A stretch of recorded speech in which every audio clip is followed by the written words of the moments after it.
যারা আর্জেন্টিনার ভক্ত আছেন আমার কথাগুলো একটু মনোযোগ দিয়ে শোনেন। আপনারা কি জানেন যে কয়েকটা দেশ ইসরায়েলকে অন্ধ সমর্থন দেয়, ইসরায়েলকে মিলিয়ন বিলিয়ন টাকার অস্ত্র দেয়, এর মধ্যে যুক্তরাষ্ট্রের পরে সবার উপরে রয়েছে আর্জেন্টিনা? জানেন ফিলিস্তিনের গাজায় প্রায় 4 লক্ষ মানুষ হত্যা করা হয়েছে।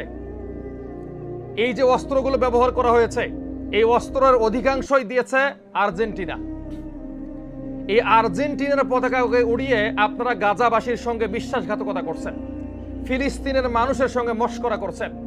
যারা ব্রাজিলের পতাকা উড়াচ্ছেন আকাশের মধ্যে, শুনে রাখেন, ব্রাজিল সেই দেশ যে দেশে প্রকাশ্যে আল্লাহকে গালি দেওয়া হয়, আল্লাহর নাম মাটিতে লেখা রাখা হয়, আল্লাহর নাম রাস্তার মধ্যে খোদাই করে লেখা রাখা হয়, এর মধ্যে জুতা স্যান্ডেল পরিধান করে মানুষ হাঁটে, মসজিদে নামাজ পড়তে দেওয়া হয় না।